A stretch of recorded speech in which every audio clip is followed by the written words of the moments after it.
it's too much. You know, if you don't have a mid laner who like feel confident on himself and like not playing smart or everything, like he's not confident, like I don't know, you're just gonna lose because you end up playing 4v5 and you can't win. Hey everyone, this is Darius from Shotcaller. I'm sitting here with Djoko from Giants. How does it feel to beat Hansama and the Misfits? Yeah, we won again. And it's like we break the lose streak, so double way, and yeah, it's like insane. You're now tied for 5th place, and you have the tiebreaker advantage. Well, you have the 2-0 advantage over Misfits. So if you are tied with them, you will proceed. Yeah, it's good. I mean, we need to win 3 games at least, or I mean 2 games, but like yeah, we're gonna try to win everything obviously. But yeah, it's like we made it. Like today, if we lost, I think our chance were pretty doomed. Yeah. To be fair, and yeah, it's been a lot for us obviously, and I'm glad. Was it a difficult situation knowing that if you guys lose today, it will probably be over?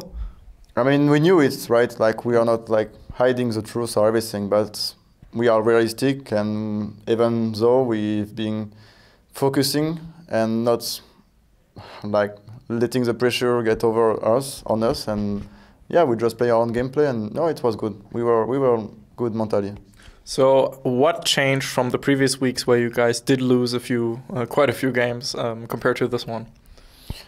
Like it's gonna be a bit long, but I'm gonna explain like so people can realize and understand the situation that we've been through.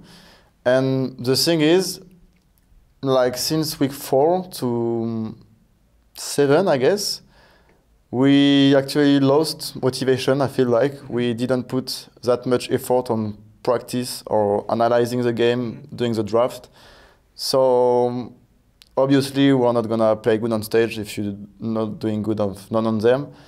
And since 1 week we had a new manager who came and actually give us some like motivation, like some like energy, power, etc. And since that we are like, especially me, I was into a negative mode, and I was not like shotcalling anymore in game when it was my job, kinda, and now I'm keep doing it, and everything being so well for us. Seems like the new manager came, and I'm like shotcalling, taking responsibility in game.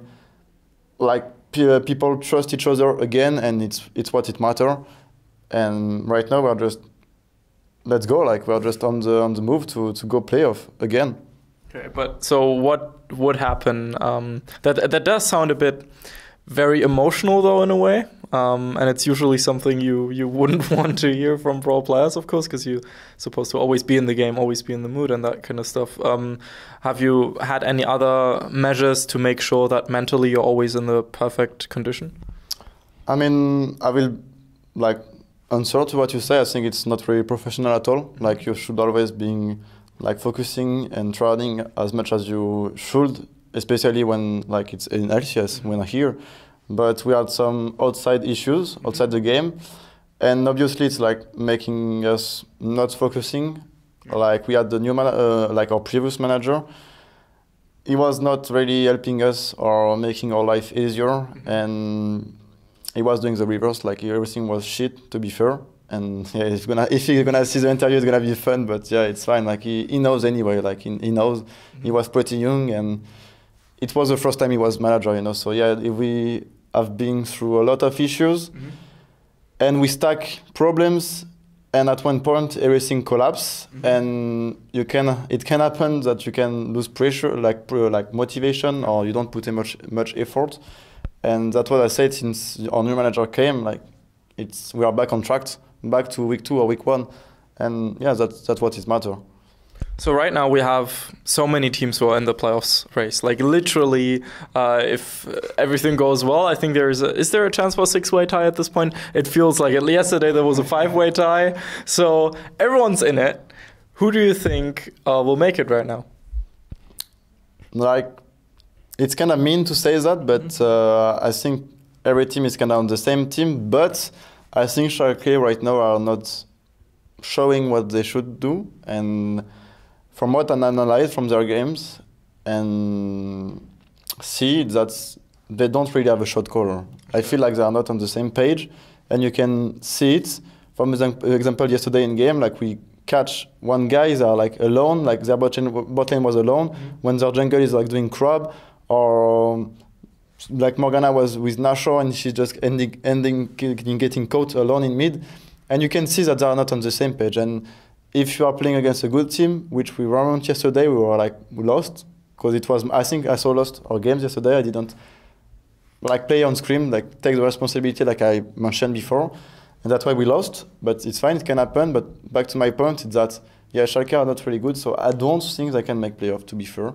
But there is like teams like Unicorns or Roadcats, they are like, when they have their good game, they're like unbeatable. Like they can just beat Fnatic or like Misfits or everybody. Same with H2K yesterday. Same with H2K. I mean, I don't know, they were 10k goals behind and they win the game. But actually, I'm a bit happy to see that, because we played against G2 and we were 10. It was us, you know, like the team, we were like 10k up. You do one mistake, you lose Nashors and game is over. And yeah, it was the reverse. The camera take it over. But yeah, it's fine. I mean, I think everybody has his own chance, to be fair. Okay, so let's talk a bit about something that is upcoming. It's the MVP voting. And with that, there's also the All-Star voting. Now, you as a jungler, of course, have an interesting role to play. Who do you think right now would be your choice for top 3 junglers in EU? Top 3 jungle in the EU? Okay. I was scared that you're going to say like MVP. I was like, oh, I don't know. Like it's too difficult. Yeah, okay. No, it's easier. So I think Broxah is playing really good. Yonkos as well, obviously. And should I put myself in third? if you think that way. I think I will go for it, but it's like kinda selfish or like kinda like retard to put yourself that up, you know. But if that's your opinion, I think Momento is playing good. I think Maxlor is also playing. Actually, I think Maxlor is not playing on the same level as he used to be, but I think it's come from other issues that you have in this team. And I think like Shook is like okay, but yeah, I think I will be the top 3 for sure. One jungler we haven't mentioned, but he has received lots of praise on the desk and other occasions, was Xerxes. Oh, wait, actually I forgot Xerxes. Yeah, I think I will put maybe Xerxes in third. Okay. Maybe I will put that, yeah. You'll put yourself out for Xerxes, that's very... Yeah, I mean, like from what's... there are 3 guys show on stage. They are performing really good and playing smart, so I'm not here. Like I think Xerxes is a good player. I mean, all of them, and yeah, maybe I'm like 4 or 5, like somewhere around like. And no opinion on Gilius? Oh yes, I was. You worried about the Twitter? But don't say Gilius. Okay. Don't say Gilius. I will get you then. Okay. Interesting. Now, you just mentioned Misfits, and I think we have to talk a bit about them, even though you are not a member of the team. You mentioned that there are some issues from your perspective, because so many people are very confused at Misfits right now. They don't even look like a playoffs team, if I'm being honest. Yes, the truth that they didn't even secure their own spots right now. So, to be fair, I think people knows and presume that they have a mid laner problem, to be fair. And from what I see, okay, he had some good game on Anivia, but apart from that, like what happened, like I saw Rise useless. I saw he got die 1v1, lose this mid tower, not putting pressure on the map. It's too much, you know. If you don't have a mid laner who like feel confident on himself and like not playing smart or everything, like he's not confident, like I don't know, you're just gonna lose because you end up playing 4v5 and you can't win. And I felt it was the same against our games today. Like, okay, what did Sion like? What did he do? Like he pushed mid in the first 15 minutes, and after like we group and we kite him and it sucks, you know, like what the fuck. Good CC as well. Yeah, I don't know. I think they are having only these issues. Its main issues is mid lane, I think, to be fair. Okay, I mean those are obviously the part of the main opinion, but it's also harsh words from an outside perspective, because you've experienced that to an extent yourself. You know, when people point fingers at a certain player, how do you deal with that as a player? Do you just ignore it? I mean, you can't really ignore them because it will always come through you. Like you will always hear about it or read it on Twitter or Reddit. It's like you will always know. So I think ignoring them is a good option, but I think you should accept it and improve. That's the more important. Like you can't just ignore and like keep going on the same path. Like you need to change something. If everybody is like putting finger at you and saying that you're doing wrong. You need to change something. You can't just let things happen like this. You need to change, and that's what I did. And it's good, you know. I mean, you have to take it. I mean, even if they're flaming you, you have to take it if they are helping you.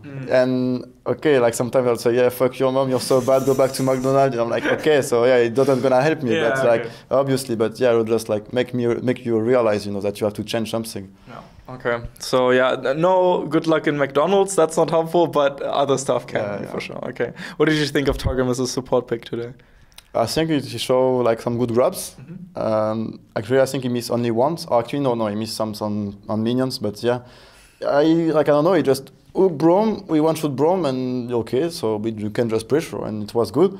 We like this Thresh is like kind of a secret pick because he didn't like really played it a lot, and he's good on it. And I like the way that my ADC can just push tower.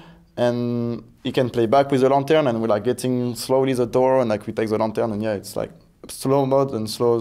Yeah, it's good. So yeah, it's good. No matter what, it's good. It's interesting though, since Thresh has been viewed as a really like trash tier pick for the last months, especially in competitive. So you guys just picked it, and yeah, worked fine. Worked really well actually. Yeah, I think it's like if you're not good on it, if you're like not a one-trick pony, but if you're like not feeling super confident, you will miss your hook, and then what? You play only for Lance? No, you're useless. Like it doesn't change. Like there is a Tam Kench or like Janna or everything like can be better than and give more in team fight. So yeah, I think that's the reason why people are not playing it. Is that maybe the secret or like one of the ways that you guys, if say you guys make playoffs and you'll have to play a best of 5, of course, playing unusual champions could be a real help in the same way that, you know, Betsy previously picked out Veigar, which he was the first to do so, and that surprised everyone. Is that something where you can go, okay, we have to play against G2, we have to play against Fnatic, we have to play against these amazing teams. How are we going to solve this? Okay, pick unusual champions?